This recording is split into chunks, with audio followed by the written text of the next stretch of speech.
વડોદરા જિલ્લામાં ડભોઈ તાલુકાના ભીલાપુર ગામે ભાજપના બે જૂથ સામાસામે આવી જતા ઉગ્ર મારામારીની ઘટનાને સામે આવી છે. ફેસબુક પર કરવામાં આવેલી કોમેન્ટના મુદ્દે શરૂ થયેલો વિવાદ બાદ બંને જૂથ વચ્ચે છૂટા હાથની મારામારી થતાં ગામમાં અફરાતફરીનો માહોલ સર્જાયો હતો. મળતી માહિતી મુજબ ફેસબુક કોમેન્ટના મુદ્દે બંને પક્ષ વચ્ચે બોલાચાલી થઈ હતી. ત્યારબાદ મામલો ઉગ્ર બનતા બંને જૂથ સામાસામે આવી ગયા હતા અને છૂટા હાથની મારામારી થઈ હતી. આ ઘટનામાં જીકલા પંચાયતના સભ્ય તથા આરોગ્ય સમિતિના ચેરમેન ભાવેશ પટેલના સમર્થકો અને સસ્તા અનાજની દુકાનના સમર્થકો સામાસામે આવ્યા હોવાની માહિતી મળી રહી છે. મારામારી દરમિયાન કેટલાક લોકોને મારવા અન્ય રીતે પણ આક્ષેપો થયા છે. ઘટનાને પગલે ગામમાં ચકચાર મચી છે. વંદે વડોદરા ન્યૂઝ. નમસ્કાર.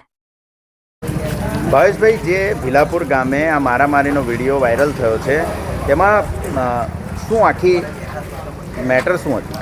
અમુક સમય પહેલાં જ્યારે સસ્તા અનાજનું કૌભાંડ ભીલાપુર ગામે આવ્યું હતું, એના સંચાલક કિરણ પટેલ અને વિતરક પરેશ પટેલ હતા.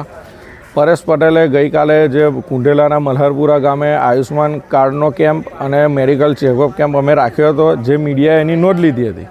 એ મીડિયામાં, સોશિયલ મીડિયામાં એ લોકોએ ફેસબુકમાં કોમેન્ટ ખોટી જુગાર દારૂની મને ટેગ કરીને કરવામાં આવી હતી, જેને ધ્યાનમાં લઈને તેમને સમજાવ્યા હતા. અને આજે અમે ત્યાં ભીલાપુર ગામની મુલાકાતે ગયા હતા.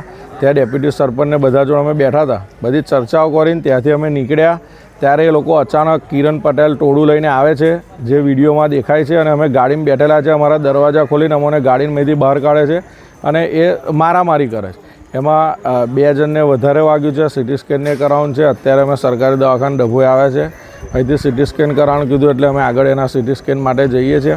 પરંતુ આ જે અનાજ કૌભાંડ અમે કાઢ્યું છે, ભાજપ સરકાર ગરીબો માટે જે સ્કીમો લાવે છે અને એમાં જે બી કૌભાંડીઓ છે, અમે ગરીબોને હક અપાવીએ છીએ, એના વિરોધમાં એ લોકોએ અમારી પર આ એક્શન લીધી છે. સ્પષ્ટ દેખાય છે કે એ લોકોનું કૌભાંડ સંચાલક તરીકે લાયસન્સ સસ્પેન્ડ થયું છે, તો એના વિરોધમાં અમારી પર આ હુમલો કર્યો છે.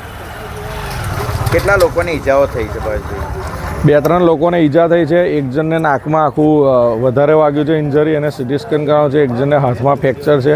એ તમામની અત્યારે અહીંથી સરકારી દવાખાનામાંથી રેફર કર્યા છે, એટલે અમે આગળ એના ટ્રીટમેન્ટ માટે જઈ રહ્યા છીએ.